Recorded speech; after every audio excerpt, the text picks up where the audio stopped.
예, 반갑습니다. 예, 마가복음 셋째 시간인데요. 제가 지난주에 몸이 상당히 좋지를 못해서 수업 강의 올리지 못한 것을 죄송하게 생각하고 또 이해해 주시는 우리 학생들에게 감사를 드립니다.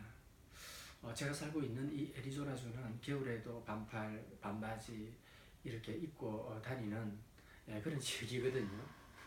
갑자기 추위가 닥쳐가지고 다른 중부나 동부에 비하면은 막 그렇게 춥지 않은 그런 날씨임에도 불구하고 조금만 추워도 이렇게 몸이 잘 적응이 안 되는, 그래서 많은 사람들이 감기에 고생하는 그런 지역에 살다 보니까 강의 올리지 못한 것을 다시 한번 죄송한 마음을 전합니다. 지난 시간에 이제 1장, 2장을 했고 오늘 3장, 4장을 하기 전에 제가 지난주에 안식일법에 대해서 설명을 하다가 중간에 동영상 촬영이 안 되어 있는 것을 발견하고 조금 언급하고 3장과 4장 살펴보시도록 하겠습니다. 우리 예수님께서 밀밭 사이로 제자들과 함께 지나실 때에 이제 제자들이 시장하다 보니까 이삭을 잘라 먹었는데 실제로 신명기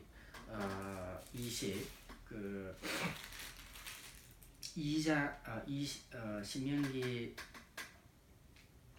23장 24, 26절에 보면은 이삭을 잘라 먹었다는 그 자체가 율법을 범하는 것은 아닙니다. 문제는 안식일을 범했다는 것이죠. 안식일날 이삭을 잘라 비벼 먹었다라는 것입니다.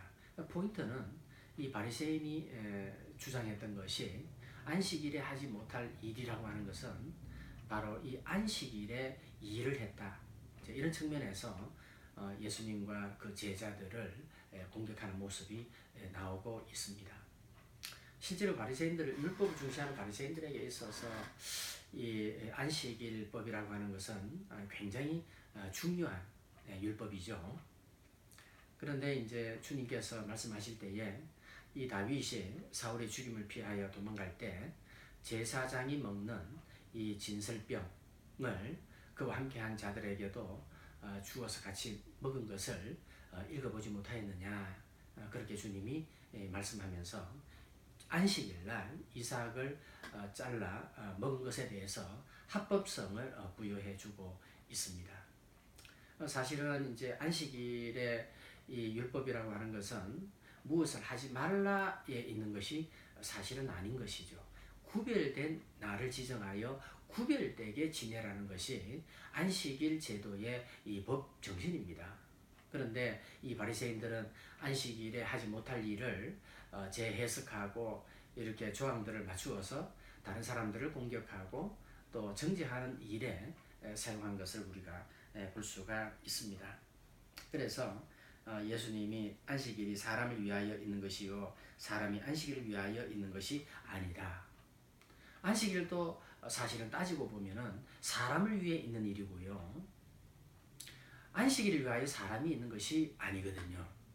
그렇기 때문에 어떤 율법의 조항보다도 우리가 꼭 기억해야 되는 것은 이 사람의 생명업이 더 우선시 되어져야 한다는 것을 우리가 알 수가 있습니다. 그래서 우리가 레위기에 보게 되면은 이제 무슨 죄를 범하는 자 죽여라, 돌로 쳐 죽여라, 그런 말이 많이 나오고 있습니다. 18장 그 이후에 보면은.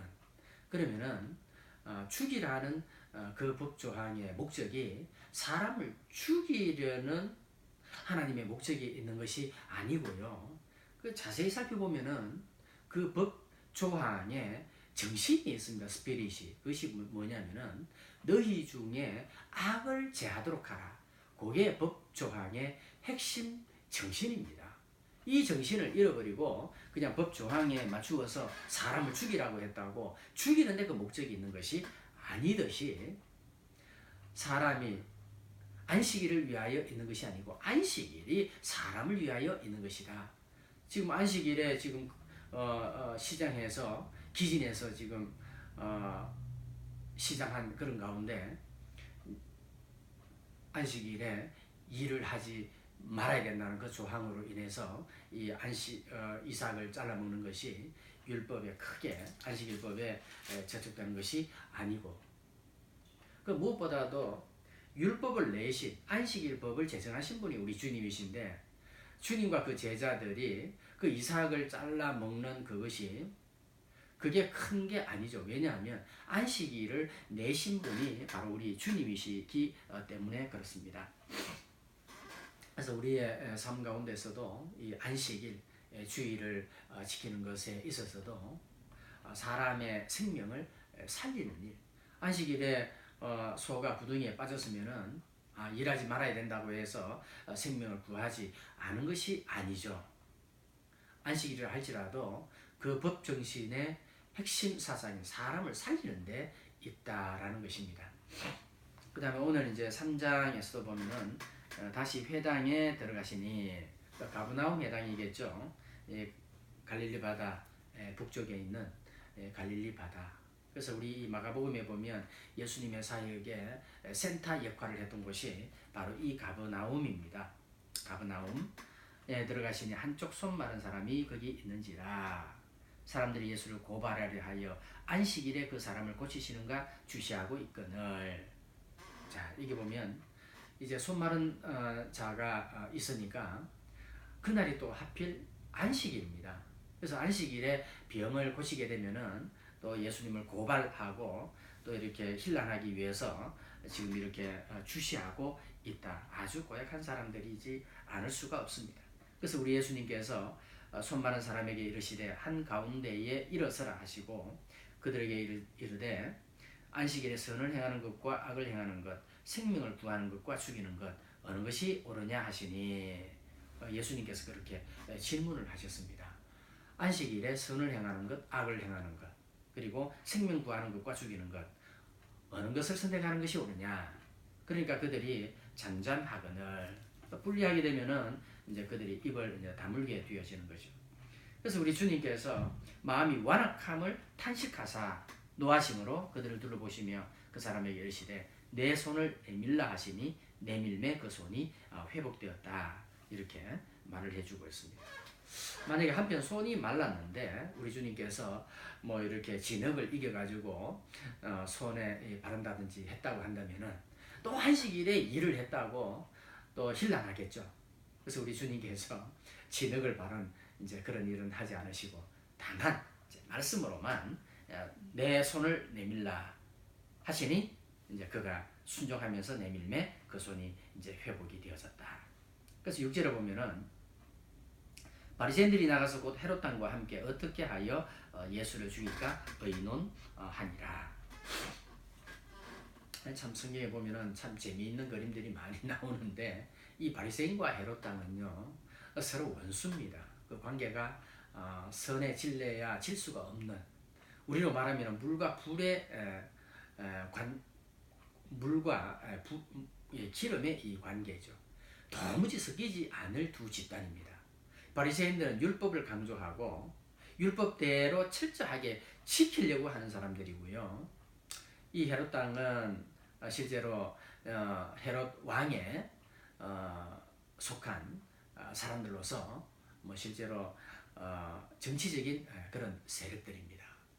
철저하게 이 로마 정부와 결탁해서 삶을 영위해 나가는 집단들입니다.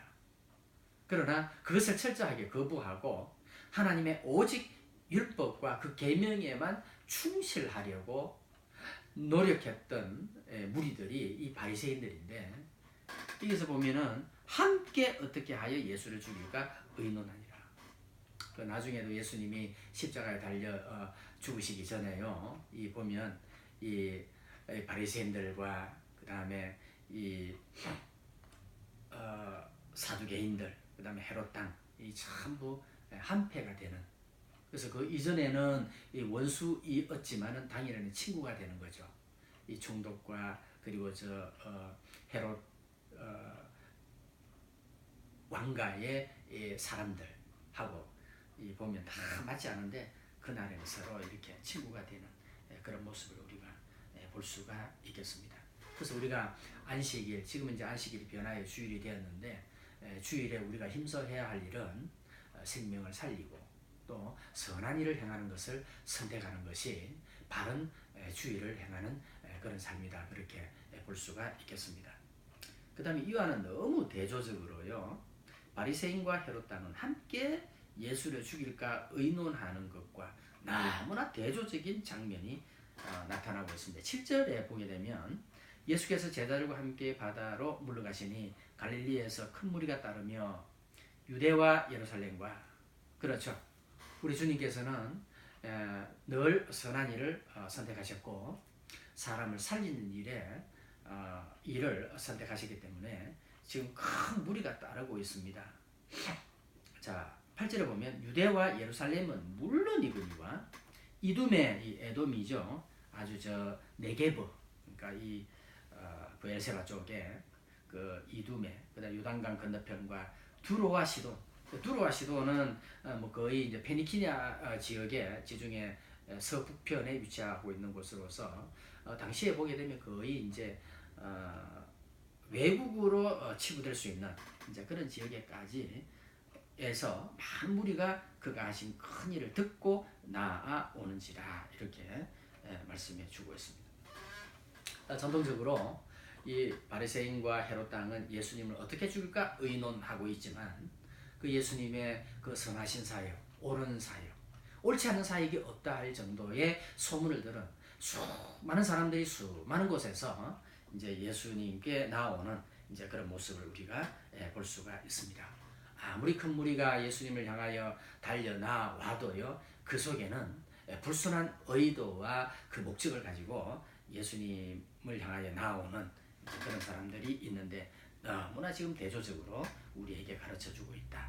그 9절에 보면 예수께서 무리가 에우사 미는 것을 피하기 위하여 작은 배를 대기 하도록 제자들에게 명하셨으니 이는 많은 사람을 고치셨으므로 병으로 고생하는 자들이 예수를 만지고자 하여 몰려왔음이라.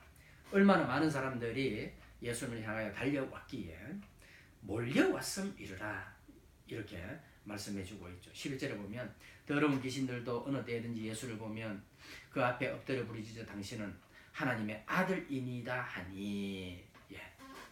지금요 귀신들도요 예수님을 보면서 하나님의 아들이다 뭐 이렇게 지금 고백하고 있는 장면입니다.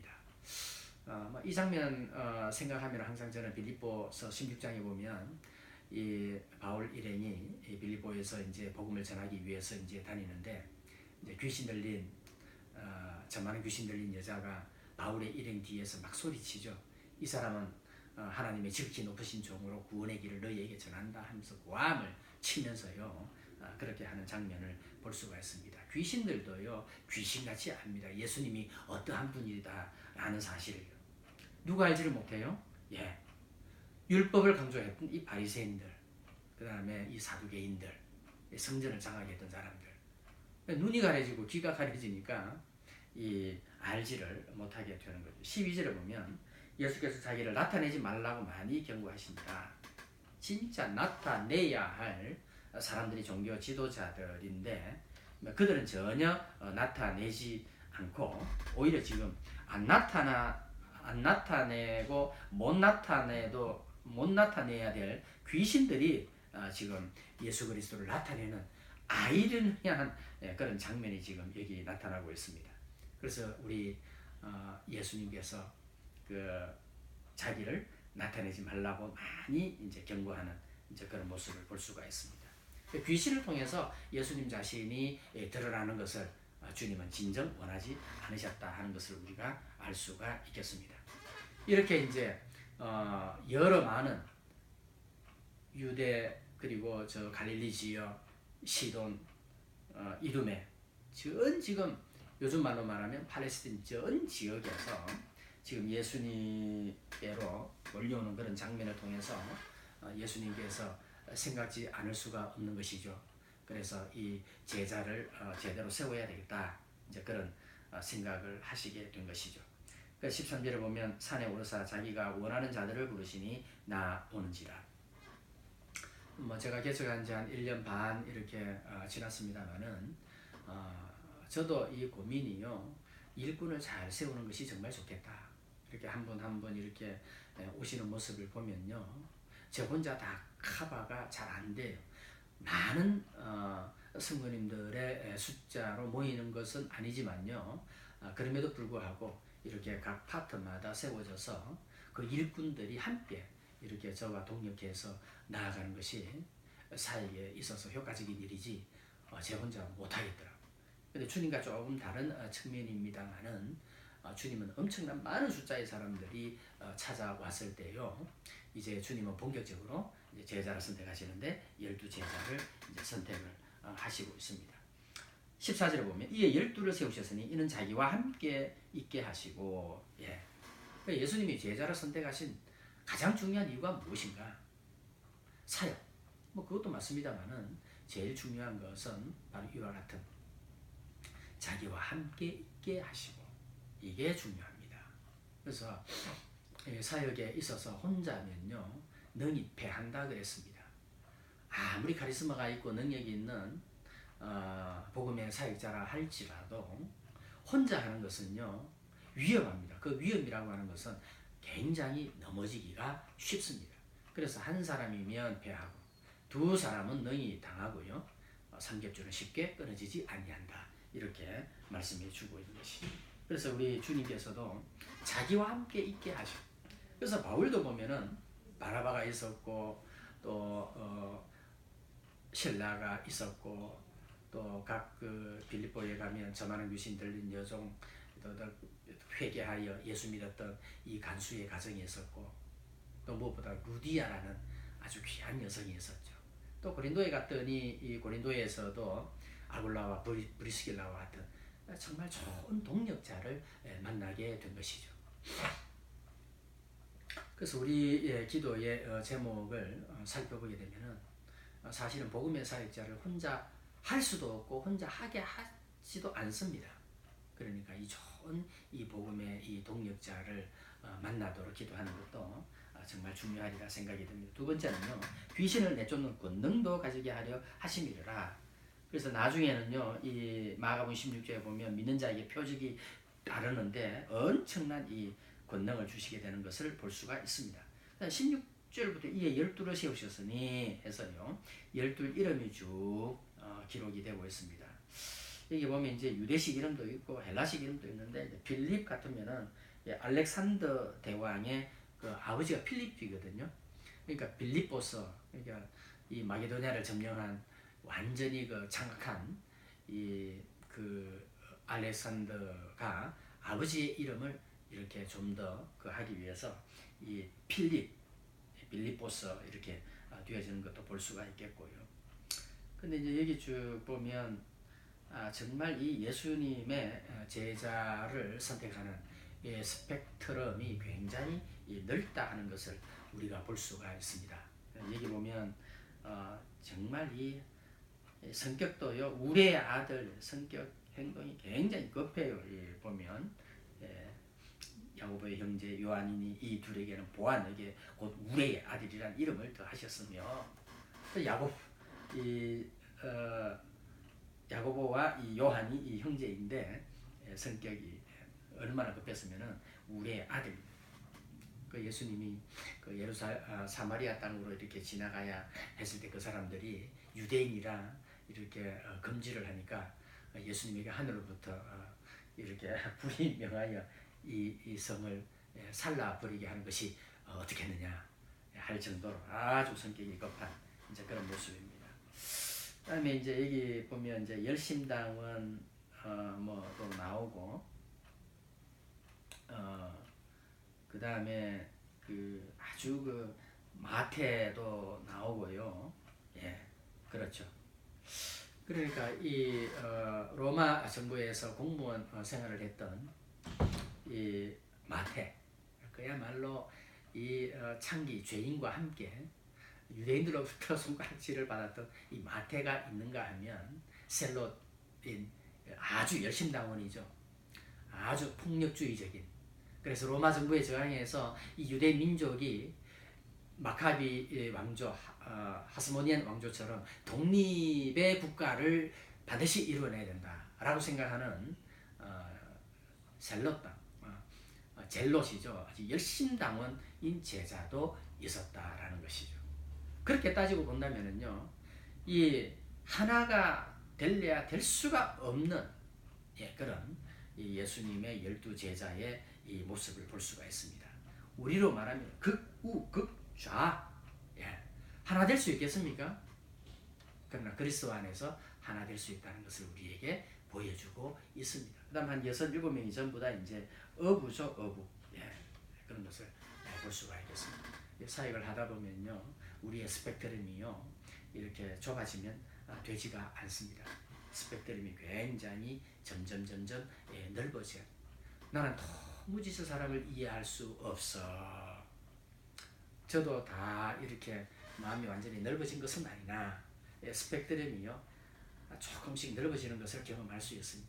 저도요, 굉장히 스펙트럼이 좀 이렇게 소심한 그런 성격입니다. 저하고 맞지 않고 하면 저는 사실 좀 피해버리는 그런 성격이 조금 있습니다. 그런데 이 사역을 하다 보니까 점점 이 스펙트럼이요, 넓어가게 되는 것이죠. 넓어가다 보면은 세상에 감당치 못할 그런 사람, 믿음의 사람까지 되어질지는 모르겠는데 그걸 목적으로 나아가고 있습니다. 제가 개척할 때요, 소문이 있었는데 저도 모르게 가정예배 드리면서 감당치 못할 시험, 감당치 못할 사람이 우리에게 오지 않았으면 좋겠습니다. 감당할 만한 사람만 보내주십시오. 그렇게 기도했거든요. 근데 그게 아니더라고요. 정말 어떤 사람이 와도 영적으로 그들은 우리의 밥이라 하고 케어하고 섬길 준비의 그 자세가 되어야 되는데, 내가 감당할, 그러니까 내가 감당할 사람만 온다면은요, 그럴 사람이 누가 있겠어요? 그래서 제가 요즘 기도 제목을 많이 바꾸고 있습니다. 그리고 우리 주님께서 어부들 부르시고 세리공무원 부르고 열심당원, 그런 이제 젤롯, 그런 시몬도 이렇게 부르시고 하는 것을 볼 수가 있습니다. 예수님의 그 부르심의 그 범위라고 하는 것은 굉장히 스펙트럼이 넓다는 거예요. 태극기 부대다, 진보다 이렇게 해서요, 정말 하나 안 되거든요. 그래서 교회 안에서 가급적요, 정치적인 성향 얘기해가지고는 이로울 게 하나도 없다는 걸 제가 깨닫고 또 철저하게 깨닫습니다. 그 다음에 이제 보면 형제들이 많아요. 베드로, 안드레, 야고보, 요한. 그 다음에 이제 18절을 보면 알페오의 아들 야고보, 알페오의 아들 레위, 이렇게 말을 하고 있거든요. 2장 마태복음 2장 여기 보면 이제 마가복음 2장 14절에 보면 또 지나가시다가 알페오의 아들 레위가 이렇게 말을 하고 있거든요. 이게 누구냐면 마태죠, 마태. 그러니까 이 마태하고 알페오의 아들 야고보가 형제다, 이렇게 성경학자들이 많이 주장하고 있습니다. 그러니까 제가 볼 때도 12명 제자 중에서 6명이 전부 형제입니다. 내가 예수 믿고 변화되었을 때 가장 영향력을 쉽게 전달될 수 있는 대상은 형제입니다. 그렇지 않습니까? 안드레가 먼저 예수님을 만나고 이 시몬이라고 하는 이 베드로를 예수님에게 데리고 가는 그런 모습이 있거든요. 저도 사실 3형제인데 위에 누님 둘 있고 제 바로 밑에 동생도 늦게 좀 신학을 했습니다. 그러니까 아무래도 저하고 만나서 또 얘기를 하고, 처음에는 그를 신앙적인 그런 열정과 그런 부르심에 응답할 준비가 전혀 되어져 있지 않았지만 저하고 이제 삶을 계속 얘기하다 보니까 동생이 영향을 받고 또 신학을 하고 지금 이제 목사로 사역을 하고 있습니다. 그래서 여러분들이 변화되고 또 신학을 하고 또 신앙의 깊은 삶의 변화된 그런 모습들이 여러분들 가장 가까이에 있는 형제자매 가운데서 그 영향력이 미쳐 질 수밖에 없고요. 미쳐지게 돼 있고요. 예, 그래서 형제 자매 평생, 물론 이제 하나님의 큰 빅패밀리의 관점에서 보면 이제 교인들도 같이 형제 자매로 평생 이렇게 좋은 동력자로 남을 수 있지만, 그럼에도 불구하고 혈육 형제 자매 이렇게 변화시켜서 믿음의 평생 동력자가 되어진다고 하는 것은 참 귀한 일이 아닐 수 없다, 이렇게 생각이 듭니다. 그 다음에 이제 그 20절부터 이 30절까지는 이제 예수와 바알세부 이렇게 했는데요. 우리 집에 들어가시니 무리가 다시 모임으로 식사할 계를도 없는지라 3년을 그렇게 참 이렇게 지나셨던 이제 그런 모습을 볼 수 있고, 여기 보면 이제 예수님의 이제 친척들, 가족들이 예수님을 어떻게 대했는가 하는 것이 이제 마지막 35절까지 기록되고 있습니다. 예수의 친족들이 듣고요, 그를 붙들러 나오니 이는 그가 미쳤다 하밀더라, 이렇게 말을 하고 있거든요. 그러니까 예수님의 친척들도 보면은 이제 예수님이 하시는 그 사역은 인정을 안 할 수는 없지만은 그 입에서 나오는 하나님 나라의 그 비밀을 말씀할 때에 깨닫지를 못하고, 그렇다 보니까 이제 육신으로요 반응을 하다 보니까 아무래도 예수님에게 있어서는 과대망상적인 그런 생각과 그런 말을 한다 할 수밖에 없는 것이죠. 그래서 우리 바울이 고린도 교인들에게 육에 속한 사람은 영의 일을 받지 않고요, 영의 일을 받는다 손치더라도 알지도 못하고 깨닫지도 못한다, 그런 말씀을 하고 있어요. 그래서 우리가요 이 영으로 새롭게 거듭났다라고 하는 구체적인 증거는요 어디에서 찾아볼 수 있냐면은 이 말씀에 대한 반응이 달라지기 시작합니다. 어린아이가 태어났어요. 그러면 이제 막 젖을 먹는 방법을 가르쳐 주지 않아도 이제 엄마의 젖을 막 빨고 막 배고프면 이제 반응을 하죠. 소리 지르고. 그래서 갓난 아이들 같이 순전하고 신령한 젖을 사모하라. 이런 말미암아 구원에 이르는 지혜가 있게 함이니라. 그러니까 거듭난 영혼에요 구체적인 증거라고 하는 것은 말씀에 대한 사모함이요, 그 말씀에 대한 갈급함이요, 내 깊은 속에서 막 일어나게 되어지는 것이죠. 예수를 믿고 뭐 예배 생활을 해도 한 번도 말씀에 대한 갈급함이 없어요. 정말 그 속에 믿음이 있는가 체크해 볼 필요가 있다라는 거예요. 반드시 거듭난 영혼은요 이 말씀에 대한 사모함, 갈급함이 있을 수밖에 없어요. 생명이 있는데 어떻게 젖에 대한, 음식에 대한 그런 갈급함이 없을 수 있겠냐라는 것이죠.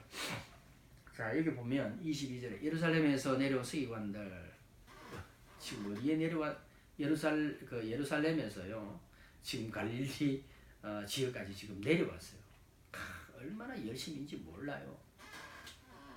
우리가 신앙생활하면서 이 하나님의 말씀을 기록하는 이 서기관들의 열심, 기록하기에도 지금 바쁜 그 시간에 예루살렘으로부터 지금 갈릴리까지 내려왔어요. 얼마나 열심인지 모릅니다. 열심 중요해요. 그러나 열심도 중요하지만 더 중요한 것은 열심의 방향이 얼마나 중요한지 알지를 못해요. 그래서 귀신의 왕을 힘입어 귀신을 쫓아낸다 하니 그 예수님이 그러죠. 사탄이 어찌 사탄을 쫓아낼 수 있느냐. 나라가 스스로 분쟁하면 그 나라가 설 수 없고, 만일 집이 스스로 분쟁하면 그 집이 설 수 없고, 만일 사탄이 자기를 거슬러 일어나 분쟁하면 설 수 없고 망하느니라. 사람이 먼저 강한 자를 결박하지 않고는 그 강한 자의 집에 들어가 세간을 강탈하지 못하리니 결박한 후에 그 집을 강탈하리라. 그렇게 말을 해주고 있고, 무슨 귀신이 들렸다 하면은 그 뒤에 보면 이제 이제 성령 회방제로 용서를 받지 못한다 그러는데, 뭐 귀신이 들렸다 하면은 뭐 용서가 되지만은 어렵고 선한 열매가 확실하고 선명한데도 불구하고 끝까지 대적하여 물고 늘어지게 되면은 성령을 회방하는 것으로 간주하여 성령 회방죄가 되고 영원히 이제 죄를 사하심을 얻지 못한다, 그렇게 말씀해주고 있습니다. 예수님의 사역은 분명하거든요. 정말 선한 열매, 의로운 그런 열매가 가득한데도 불구하고 끝까지 귀신의 왕 바알세불을 힘입어서 귀신을 쫓아낸다. 뭐 이렇게 말도 되지 않는 이제 그런 비방을 하는 것에 있어서 우리 주님은 단호하게 성령을 모독하는 자는 영원히 사함을 얻지 못하고 영원한 죄가 되느니라. 왜요? 30절에 보면 이는 그들이 말하기를 더러운 귀신이 들렸다 함이르라. 이 선하고 아름다운 일을 하는데도 귀신의 왕 바알세불을 지폈다 하면서 아름다운 그 선한 그 열매를요 다 사탄 마귀에게 돌리니까 바로 이 성령 회방제가 되어지는 것이죠. 마땅히 선하고 의로운 그 열매들을 통해서 하나님께 영광을 돌리게 되는 것이 마땅한데 그것을 오히려 귀신에게 돌리게 되어지게 되면서 결과적으로 성령 회방제가 되어지고 영원히 용서를 받지 못하게 된다. 그렇게 말씀해 주고요. 31절에 보면 이제 친척들이 와서 미쳤다 그러고요.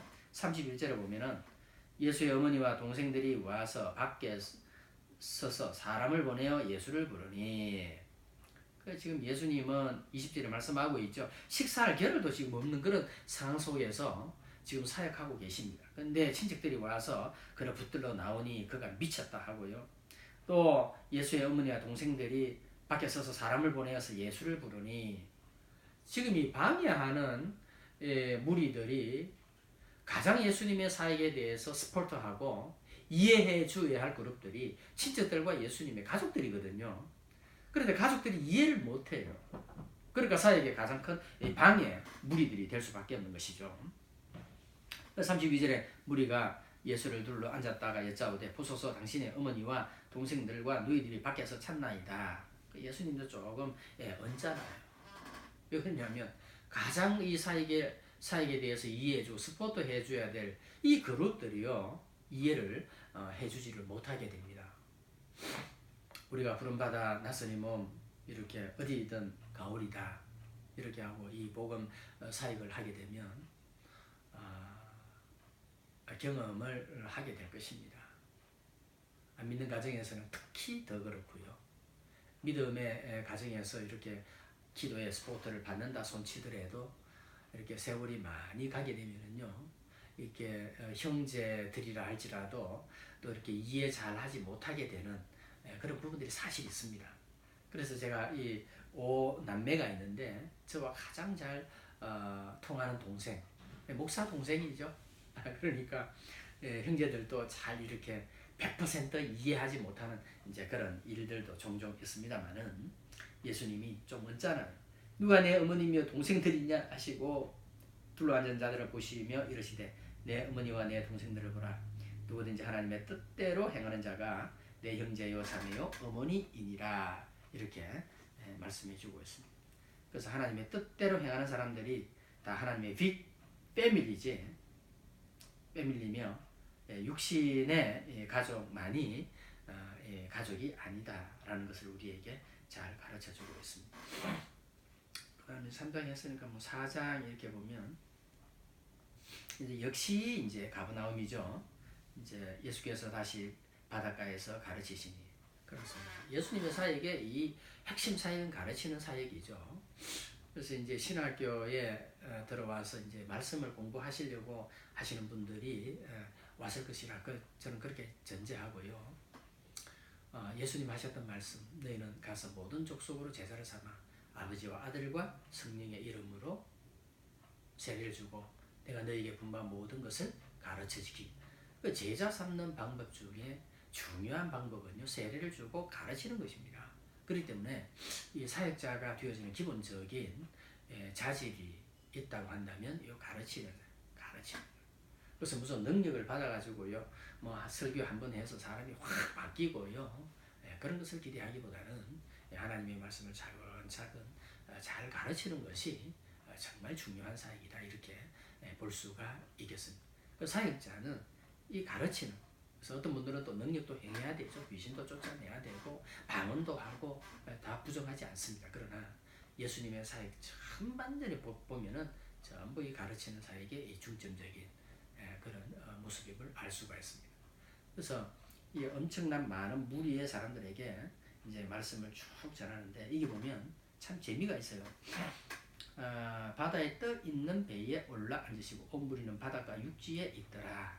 그래서 가브나움에 이제 가서 이제 거의 바닷가 해변에서 약간 이렇게 오르막으로 되어져 있는 그런 이 가브나움에 수많은 무리들이 있다고 가정할 때 이 바닷가에서 이 한 사람이 소리로 이렇게 전할 때에 저 뒤에 있는 사람들이 들을 수 있었다라고 하는 이 과학적, 실제적인 이 사실이요, 이 증거가 됐다 그래요. 뭐 저도 성지순례를 한 번도 해보지 않았습니다만 여러분들 가운데는 또 성지순례를 가보신 분이나 또 여러 번 가보신 분들도 혹시 계실지 모르겠어요. 그런 모습인데 아주 마이크도 없이요 이제 그렇게 가르치시는데 가르치는 방법이 있어요. 그게 비유입니다. 2절에 보면 비유로 이 가르치시니 그 가르치시는 중에 그들에게 이르시되 쭉 씨 뿌리는 비유죠. 씨 뿌리는 비유. 우리가 너무 잘 알기 때문에 제가 말씀을 간단하게 하겠습니다만은 길가밭, 돌짝밭, 가시떨기 이제 좋은 밭이 되는 것입니다. 특별히 비유장은 마태복음 13장이 비유장이라 그러죠. 여기 보면 수많은 비유가 나타나요. 근데 제일 쉬운 비유가 뭐냐라고 할 때 저는 이 씨 뿌리는 비유 그렇게 생각이 들어요. 씨 뿌리는 비유가 왜 쉽냐라고 할 때 주님께서 해석해 주셨거든요. 그러니까 우리가 성경 공부할 때요, 뭔가 기도하면서 오래 뭔가 신비한 하늘의 계시를 받아가지고 하기보다는요, 성경 이렇게 쭉 살펴보면 성경은 성경이 해석하는 것이 가장 안전하고 가장 확실한 방법이거든요. 이 씨 뿌리는 비유는요, 예수님이 그대로 제 설교, 제 해석해 주셨어요. 자, 보겠습니다. 10절. 예수께서 홀로 계실 때 함께한 사람들이 12제자도 그렇고 그 비유들에 대하여 무련히 그렇게 말하고 있거든요. 근데 그래서 이제 11절에 하나님 나라의 비밀을 너희에게는 주었으나 외인에게는 모든 것을 비유로 하니. 그러니까 이 비유로 말씀하시는 것은 하나님의 백성들에게는 시크릿이에요. 믿지 않는 외인들에게는요, 알아듣지 못하게 할 목적을 가지고 이 비유를 사용했다. 이 두 가지 관점이죠.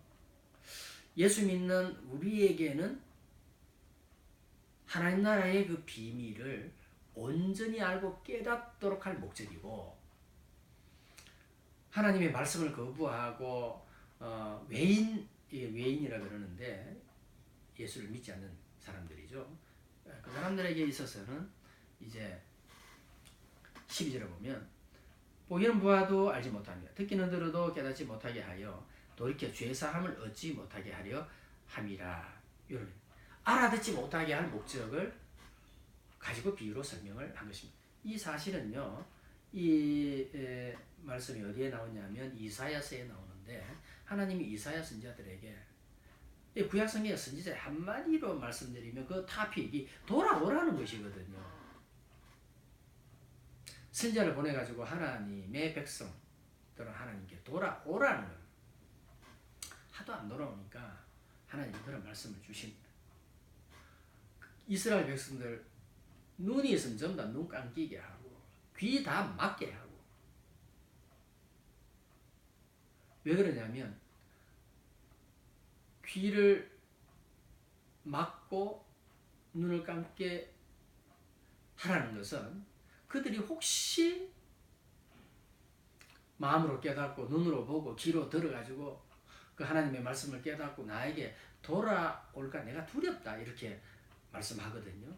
이걸 잘 생각을 해야 되는데 우리가 요즘은 이제 그런 애들이 없어요.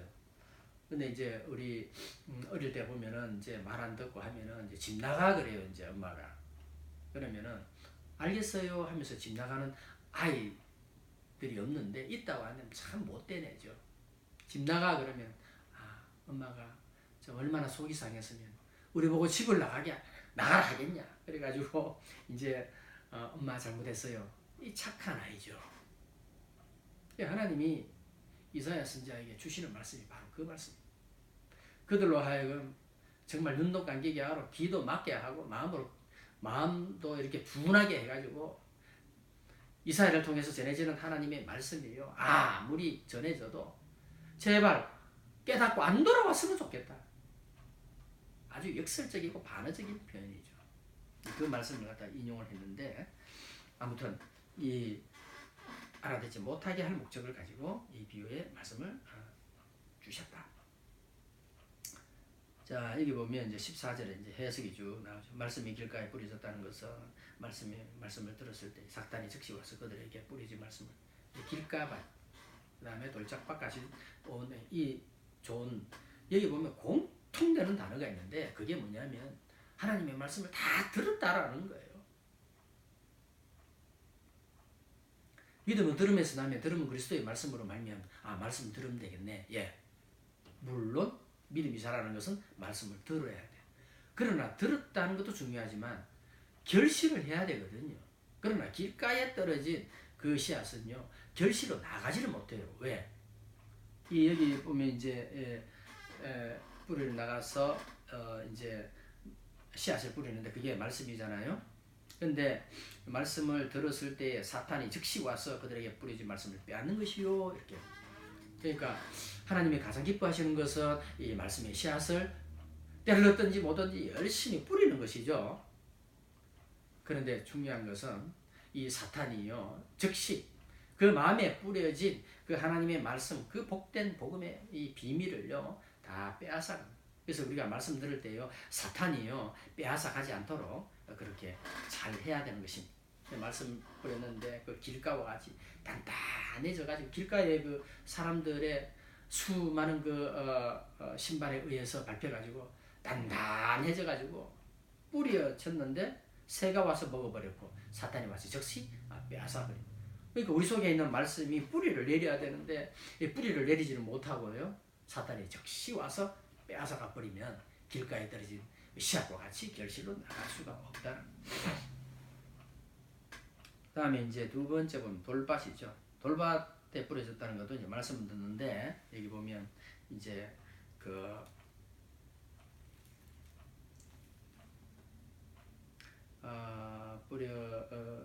들을 때 즉시 기쁨으로 받으나 뭐가 없다고요? 뿌리가 없는 거죠. 하나님의 말씀을 받을 때 정말 기쁨과 감동이 있어요. 내가 그렇게 살아야 되겠다. 심지어 눈물도 나고요. 그런데 그 말할 수 없는 그 기쁨도 오래 가지를 못해요. 왜? 뿌리가 없으니까 어떻게 된다고요? 네. 오히려 말씀으로 인하여 트러블, persecution, 트러블이나 박해가 일어나는 데에는 곧 말씀 때문에 넘어지는 그런 결과가 되어집니다. 말씀 기쁨으로 받으나 환난 박해가 일어난 데는 말씀으로 인하여 오히려 넘어지게 되므로 결실을 하지 못하는 그런 장면이 되겠습니다.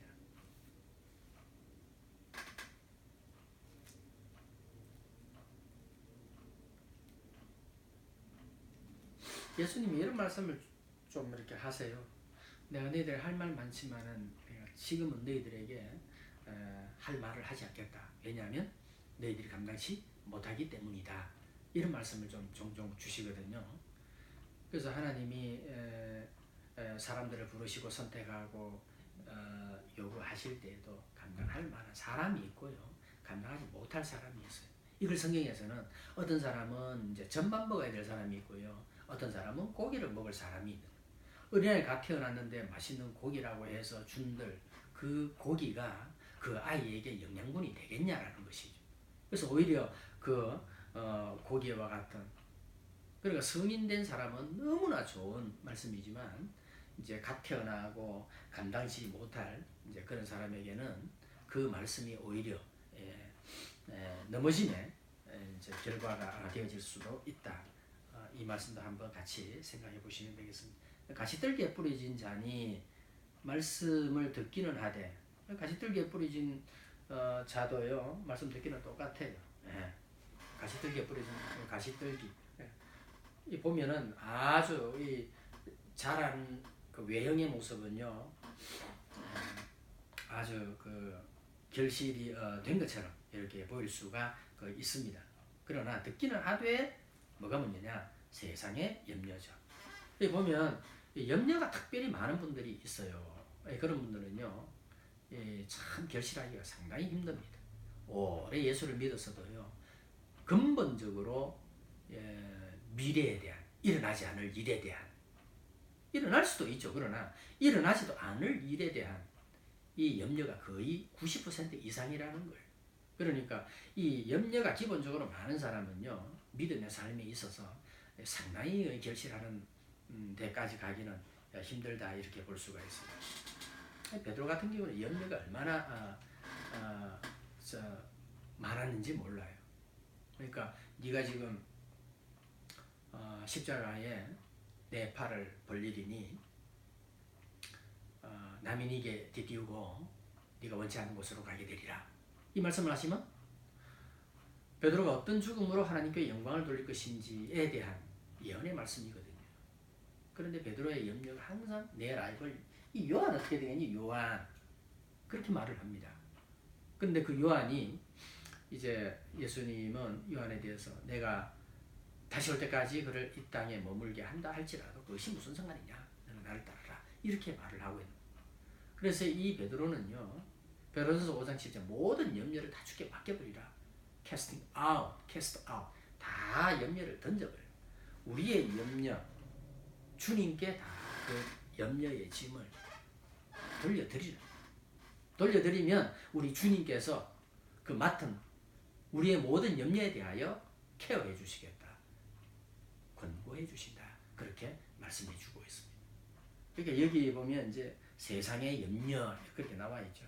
기도하는 때도요, 염려가 너무 많은 분들 있잖아요. 아무것도 염려하지 말고 오직 모든 일에 기도와 간구로 너희 구할 것을 감사함으로 하나님께 아뢰라. 그리하면 지각에 뛰어난 하나님, 모든 지각에 뛰어난 하나님의 평강이 그리스도 예수 안에서 너희 마음과 생각을 지켜주신다.